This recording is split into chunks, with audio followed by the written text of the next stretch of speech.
आपने भी अभी रिसेंटली देखा होगा कि मृदुल तिवारी जो बिग बॉस 19 में थे वो बाहर निकल चुके हैं, एविक्टेड हो चुके हैं। लोग कह रहे हैं कि वो अनफेयर एविक्शन था। आज हम उस पूरी डिटेल के बारे में जानने वाले हैं कि आखिर कैसे हुआ मृदुल तिवारी का एविक्शन और कैसे वो फेयर था, अनफेयर था और फैंस इनके ऊपर इतना गुस्सा क्यों है बिग बॉस के ऊपर। तो आज की पूरी वीडियो होने वाली है, तो प्लीज़ वीडियो को एंड तक ज़रूर से देखें। मैं किसी की साइड नहीं लेना चाहता, तो प्लीज़ आप इस वीडियो के एंड में मुझे बताएं कि कौन सही है कौन गलत। अगर इस पूरे खेल को हम शुरू से देखें तो शुरुआत हुई थी उस टाइम से जब मृदुल और शहबाज के बीच में एक कंपटीशन हुआ था, जिस कंपटीशन को फैंस का फैसला कहकर मृदुल इस घर के अंदर गए थे और शहबाज बाद में वाइल्ड कार्ड की तरह अंदर आया था। उसके बाद सबको यही लग रहा है कि जो पॉजिटिव ग्रुप अंदर बन रहा है उसमें से जल्द लोग बाहर आ रहे हैं। फॉर एग्जाम्पल की बात करें, हावेज, नगमा, नतालिया और भी जो अभी मृदुल, अभिषेक बजाज, इस तरीके से, और उनकी जैसे सबसे कम वोट मिले थे कुनिका को, वो अब तक बाहर नहीं आई है। एक दो बार उन्हें किसी न किसी तरीके से बचा लिया जाता है, कभी कभार एलिमिनेशन कैंसिल हो जाता है वीकेंड के बार पर। आगे बोल देते हैं कि आज दिवाली है, आज ये है, आज वो है, उस वजह से आज कोई भी एविक्शन नहीं है। कभी ऐप रूम का एक्सेस दे दिया जाता था कि आप अपने आप को बचाना चाहते, जाहिर सी बात है कोई भी अपने आप को बचाना चाहेगा। फिर उसके बाद एक ऐसा टास्क आता है जिसमें उन्हें इतने ईजी लोग दे दिए टारगेट सामने करने के लिए कि आप इन्हें बचाना चाहते हो या इन्हें आउट करना चाहते हो।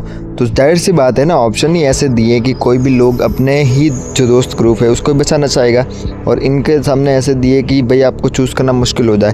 तो काफ़ी टफ नहीं था इनके लिए, टफ था पॉजिटिव ग्रुप के लिए। तो ये भी उसी में भी शेयर हो जाते हैं। जब प्रणीत वो उन्होंने अश्नूर और अभिषेक ने गलती करी थी, वो वाला भी एलिमिनेशन कैंसिल हो गया प्रणीत की बीमारी का बहाना दे कर गए।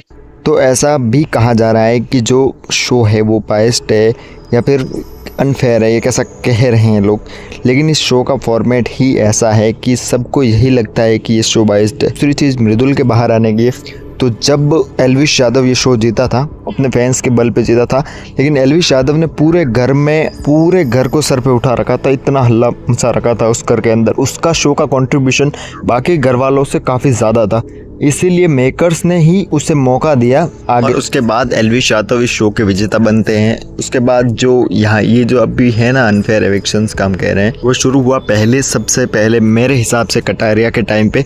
कटारिया टॉप 5 में आता है और उन्हें सिर्फ घर वालों के वोट के बेसिस पे घर से बेघर कर दिया जाता है। फिर रजत दलाल के टाइम पे भी सेम हुआ, क्योंकि वो सब एल्विश की यादव जो उनका फ्रेंड है, या कह सकते हो कि उनकी ऑडियंस सिमिलर है। मैं ये नहीं कहूँगा कि एल्विश की ऑडियंस इन दोनों को सपोर्ट करती है।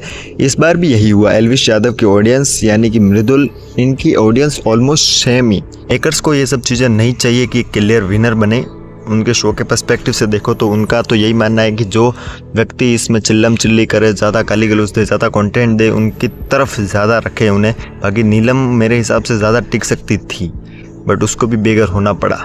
तो जाते जाते मैं आपको एक चीज़ और बताना चाहता हूँ कि मृदुल का एविक्शन ज़रूर अनफेयर तरीके से हुआ है, लेकिन बिग बॉस में इतना टाइम स्पेंड करने की वजह से उसकी लाइफ ज़रूर से सेट हो गई है, लाइफ ज़रूर से उसकी विनर बन गया है वो सबको। क्योंकि आप ये सोचो कि वो उसने कुछ भी गलत किया ही नहीं शो में, तो उसकी लाइफ बाहर ज़रूर सेट हो गई है।